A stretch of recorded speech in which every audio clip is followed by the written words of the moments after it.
नमस्कार, मैं हूं प्रदीप कुमार और आप देख रहे हैं पॉलिटिकल आइडिया। मित्रों, आज हम बात कर रहे हैं एक बार फिर राहुल गांधी की।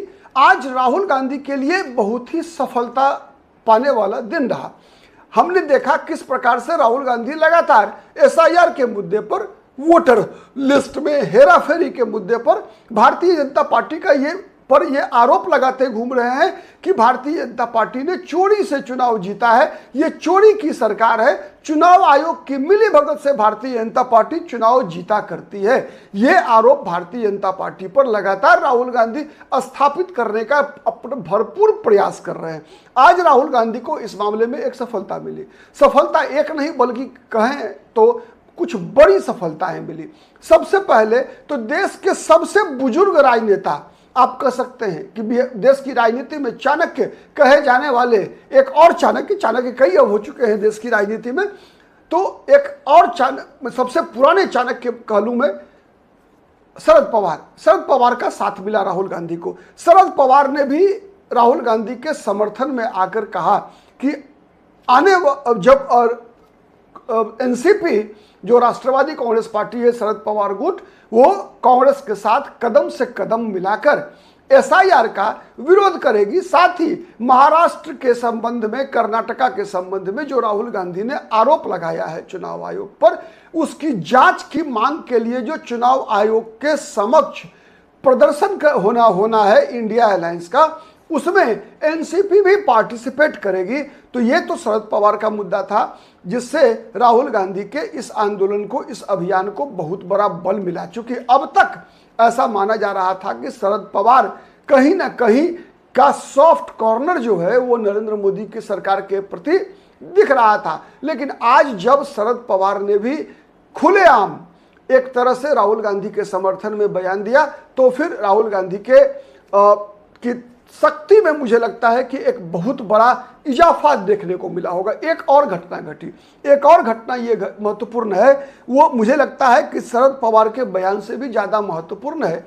जब पूर्व में मुख्य चुनाव आयुक्त रहे ओपी रावत, पूर्व में मुख्य चुनाव आयुक्त रहे ओपी रावत ने भी राहुल गांधी की इस मांग का समर्थन किया कि जिस प्रकार से महादेवपुरा विधानसभा सीट पर 1 लाख से अधिक मतदाताओं की बढ़ोतरी हुई, ठीक है, इस मुद्दे की और कई जो राहुल गांधी जितने भी आरोप लगा रहे हैं, हर आरोपों की चुनाव आयोग को जांच करवानी चाहिए और इस जांच के लिए, ठीक है, यथाशीघ्र चुनाव आयोग को पहल करना चाहिए।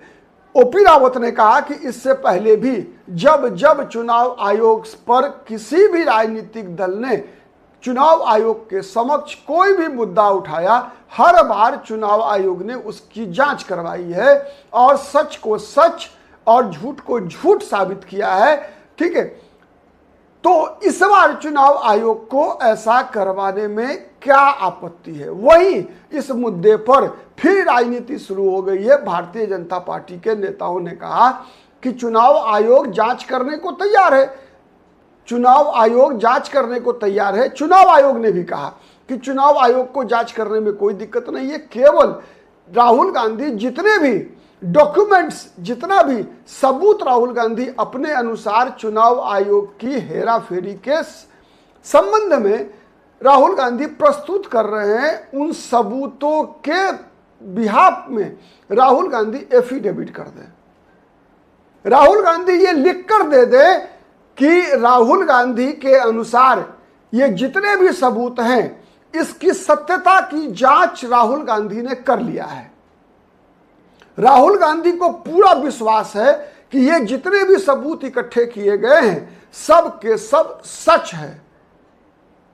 अगर ये सच नहीं हो, क्योंकि एफिडेविट में यही भाषा होती है, अगर ये सबूत सच नहीं हो तो फिर भारत के संविधान के अनुसार इसके लिए जो भी दंड हो वो मैं भुगतने को तैयार हूं। प्रायः ऐसा माना जाता है कि जहां कहीं भी हम किसी भी काम से एफिडेविट जमा करते हैं, चाहे किसी भी चीज के लिए, चाहे वो आपको ड्राइविंग लाइसेंस बनाना हो, मतदाता सूची में नाम शामिल करवाना हो, किसी भी काम के लिए हम एफिडेविट करते हैं, बैंक में खाता खोलना हो तो आपको एक स्पष्टीकरण देना पड़ता है, एक डिक्लेरेशन देना पड़ता है। कि उपरोक्त दी गई सभी सूचनाएं सही है, मेरी तरफ से जो भी सूचनाएं दी गई है उसकी जिम्मेवारी मेरी है, यह सूचना गलत पाए जाने पर कंसर्न ऑर्गेनाइजेशन को पूरा अधिकार है कि वो मेरे खिलाफ कार्रवाई करे।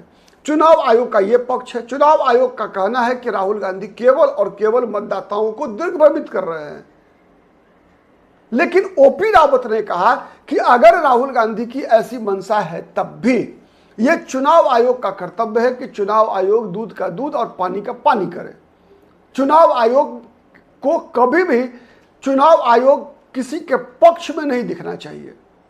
वही भारतीय जनता पार्टी के प्रवक्ता नहीं, भारतीय आज बहुत बड़े केंद्रीय मंत्री हैं भूपेंद्र यादव ने राहुल गांधी पर स्पष्ट आरोप लगाया कि राहुल गांधी सबको अपने जैसा ही समझते हैं। कांग्रेस पार्टी के इतिहास की चर्चा करते हुए भूपेंद्र यादव ने कहा कि पहले भी टीएन शेषन जो कि कैबिनेट सेक्रेटरी हुआ करते थे राजीव गांधी की सरकार में, उनको कैबिनेट सेक्रेटरी से हटाकर फिर जो है उनको, जब वो हटे तो फिर उनको मुख्य चुनाव आयुक्त बनाया गया। फिर दूसरे मुख्य चुनाव आयुक्त एमएस गिल मुख्य चुनाव आयुक्त थे। उसके बाद जब वो रिटायर किए तो रिटायरमेंट के कुछ वर्षों के बाद उनको मनमोहन सिंह की सरकार में शामिल किया गया, मंत्री बनाया गया।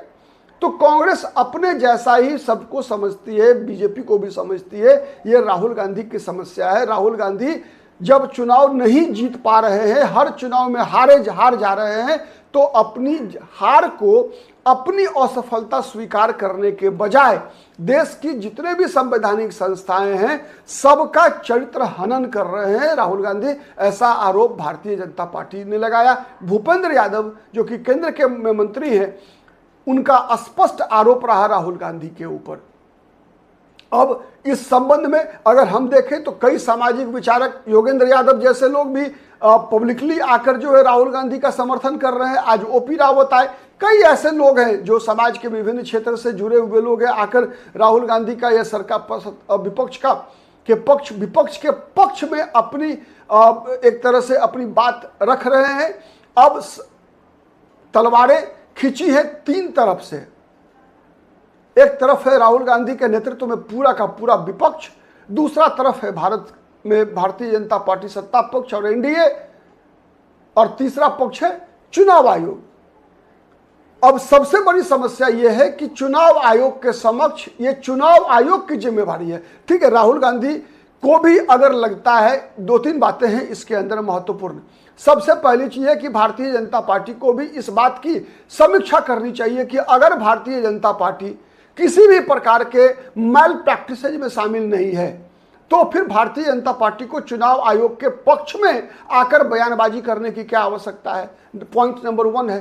पॉइंट नंबर 2 है कि राहुल गांधी को भी अगर अपने सबूतों की सत्यता के संबंध में पूर्ण विश्वास है, जैसा राहुल गांधी ने दावा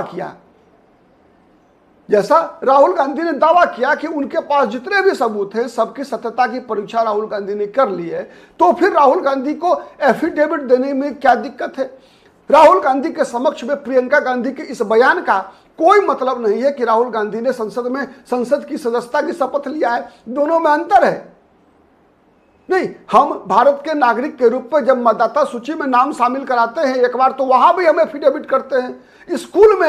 स्कूल में परीक्षा फॉर्म भरते समय, कॉलेज में नामांकन कराते समय हम डिक्लेरेशन देते हैं, हम एफिडेविट देते हैं। कई बार जीवन में देना पड़ता है, हर जगह देना पड़ता है। ड्राइविंग लाइसेंस के लिए अलग देना होता है, पासपोर्ट के लिए अलग देना होता है। तो फिर इसमें भी राहुल गांधी को, अगर राहुल गांधी को अपने सबूतों की सत्यता के संबंध में पूर्ण भरोसा है तो राहुल गांधी को एफिडेविट करना चाहिए। भारतीय जनता पार्टी को भी बचाव करने की आवश्यकता क्या है। अगर कुछ मुद्दे ऐसे हैं जिस पर कोई विवाद नहीं है, यह बात तो है कि चुनाव आयोग के जितने भी वोटर लिस्ट होते हैं, अशुद्धि उसके अंदर हजारों मिलेंगे आपको। यहां तक कि मतदाताओं का जेंडर बदल दिया जाता है। पुरुष को महिला, महिला को पुरुष कर दिया जाता है। 40 साल के व्यक्ति को 24 साल का बना दिया जाता है, 24 साल के व्यक्ति को 84 साल का व्यक्ति बना दिया जाता है। इतने ज्यादा मिसप्रिंट होते हैं, इतनी ज्यादा गड़बड़ियां होती है कि बहुत सारे बीएलओ घर में बैठकर मतदाता सूची का पुनरीक्षण कर लेते हैं।